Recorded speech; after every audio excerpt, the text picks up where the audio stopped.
नमस्ते। आज के इस खास एक्सप्लेनर में आप सभी का स्वागत है। तो सीधे मुद्दे पर आते हैं। आज हम पीएम आवास योजना यानी पीएमएवाई में हुए एकदम ताज़ा अपडेट्स और किस्तों की जो पूरी प्रक्रिया है उस पर बात करने वाले हैं। एकदम आसान भाषा में समझेंगे कि आखिर चल क्या रहा है। अप्रैल का पहला हफ्ता चल रहा है और सबसे बड़ा सवाल जो सबके दिमाग में घूम रहा है वो ये है कि पीएमएवाई की किस्तें आखिर कब आएंगी। जाहिर सी बात है, लोग बार बार अपना फोन चेक कर रहे हैं इस उम्मीद में कि पहली या दूसरी किस्त का मैसेज आ जाए।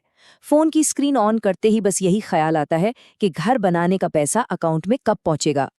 तो इस बेचैनी को दूर करने के लिए हमने आज की चर्चा का एक सीधा सा रोड मैप तैयार किया है। हम इन 5 चीजों पर बात करेंगे। आवास निधि का इंतजार, देरी क्यों हो रही है, सख्त सत्यापन प्रक्रिया, लाभार्थियों के लिए कुछ जरूरी कदम और आखिर में अंतिम ट्रांसफर चरण। चलिए शुरू करते हैं। पहला पॉइंट है आवास निधि का इंतजार। अपना घर बनाना कोई छोटी बात तो है नहीं, है ना? जब सपनों का घर दांव पर हो तो इंतजार का एक एक पल भारी लगता है। और इसी बीच ना बहुत सारी अफवाहें भी उड़ने लगती हैं। लोग घबरा जाते हैं कि कहीं लिस्ट से नाम तो नहीं कट गया या पैसा ब्लॉक तो नहीं हो गया। तो यहाँ सबसे पहले ये क्लियर कर दूं, ये सब बिल्कुल गलत है। अफवाहों पर बिल्कुल ध्यान मत दीजिए। किसी का नाम नहीं काटा जा रहा है और किसी का भी पैसा नहीं रोका गया है। तो अब आते हैं हमारे दूसरे पॉइंट पर कि अगर पैसा नहीं रुका है तो फिर देरी क्यों हो रही है। देखिए, इसे देरी कहना शायद सही नहीं होगा, इसे आप सतर्कता कह सकते हैं। अगर हम पुराने और नए सिस्टम को कंपेयर करें ना तो चीजें काफी साफ हो जाती हैं। पहले क्या होता था, काम जल्दी तो होता था लेकिन गलतियों की गुंजाइश बहुत ज्यादा होती थी, अधूरे काम रह जाते थे। अब जो नया सिस्टम लागू हुआ है, माना कि वो थोड़ा एक्स्ट्रा टाइम ले रहा है, लेकिन ये सिस्टम बहुत ज्यादा पारदर्शी, मजबूत और एकदम सुरक्षित है। ये इसलिए किया जा रहा है ताकि आगे चलकर किसी को कोई अड़चन ना आए।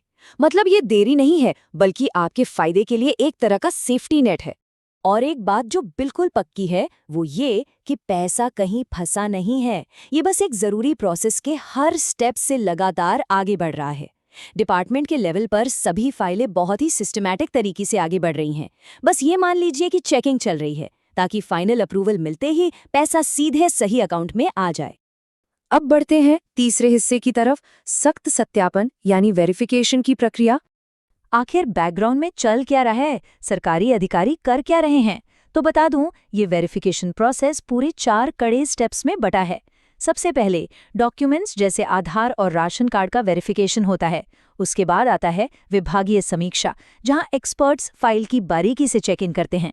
तीसरा स्टेप है बैंक और डीबीटी की जांच, ये देखने के लिए कि बैंक अकाउंट एक्टिव है या नहीं। और चौथा, सबसे अहम, जीआईएस टैगिंग और भौतिक निरीक्षण। ये इतनी गहरी जांच सिर्फ इसलिए है ताकि बाद में पेमेंट के वक्त कोई भी रुकावट ना आए। यहाँ डीबीटी को समझना बहुत जरूरी है, डायरेक्ट बेनिफिट ट्रांसफर। ये एक बहुत ही सिक्योर सिस्टम है जो सरकारी पैसे को सीधे एक एक्टिव और आधार लिंक्ड बैंक अकाउंट में ट्रांसफर करता है। जैसे ही फाइल पास होती है, पैसा इसी रास्ते से पहुंचता है। अगर बैंक अकाउंट आधार से सही से लिंक नहीं है तो समझ लीजिए पेमेंट लटक सकती है। और हाँ, जो चौथा स्टेप मैंने बताया था ना, जीआईएस टैगिंग, ये बहुत क्रूशियल है। ये इस बात को पक्का करता है कि जमीन पर जो घर बन रहा है वो पोर्टल पर दी गई जानकारी से बिल्कुल मैच कर रहा है या नहीं। अधिकारी सच में जाके कंस्ट्रक्शन चेक करते हैं। अगर वहां कोई भी गड़बड़ी दिखी तो फाइल वहीं रुक जाती है। सब कुछ एकदम ट्रांसपेरेंट होना चाहिए। तो सरकार तो अपना काम कर रही है, लेकिन अब आते हैं हमारे चौथे पॉइंट पर, लाभार्थियों के लिए महत्वपूर्ण कदम। खुद क्या करना होगा? अगर आप चाहते हैं कि फाइल बिना किसी ब्रेक के आगे बढ़े तो ये चेकलिस्ट ध्यान से सुनिएगा। पहला, ये श्योर करना होगा कि बैंक अकाउंट पूरी तरह से एक्टिव है। दूसरा, सभी केवाईसी डिटेल्स एकदम अपडेटेड होनी चाहिए। तीसरा और सबसे जरूरी, बैंक अकाउंट का आधार से लिंक होना। अगर इनमें से कुछ भी मिसिंग है तो आज ही अपनी बैंक ब्रांच जाना चाहिए। एक छोटी सी भी भूल भारी पड़ सकती है। और हाँ, जो लोग दूसरी किस्त का वेट कर रहे हैं उनके लिए एक एक्स्ट्रा काम है, लिंटल स्तर की एकदम साफ तस्वीरें अपलोड करना। ये एक बहुत ही स्ट्रिक्ट वार्निंग है। अगर लिंटल स्तर की साफ तस्वीरें पोर्टल पर अपलोड नहीं की गई हैं तो दूसरी किस्त होल्ड पर जा सकती है। अधिकारियों को साफ साफ दिखना चाहिए कि जमीन पर काम कहाँ तक पहुंचा है। तो अगर अभी तक फोटोज अपलोड नहीं की गई हैं तो प्लीज बिना किसी देरी के इसे तुरंत पूरा कर लेना चाहिए। अब हम इस एक्सप्लेनर के आखिरी और सबसे पॉजिटिव हिस्से पर आ गए हैं। 5वां पॉइंट, अंतिम ट्रांसफर चरण। इतनी सारी चेकिंग और प्रोसेस के बाद अच्छी खबर ये है कि डीबीटी सिस्टम अब पूरी तरह से एक्टिव है। अंदर की सारी तैयारियां लगभग पूरी हो चुकी हैं और फाइल्स फाइनल अप्रूवल के लिए भेजी जा चुकी हैं। इसका सीधा सा मतलब ये है कि जैसे ही ये आखिरी औपचारिकता पूरी होती है, पैसे ट्रांसफर करने का काम तुरंत शुरू हो जाएगा।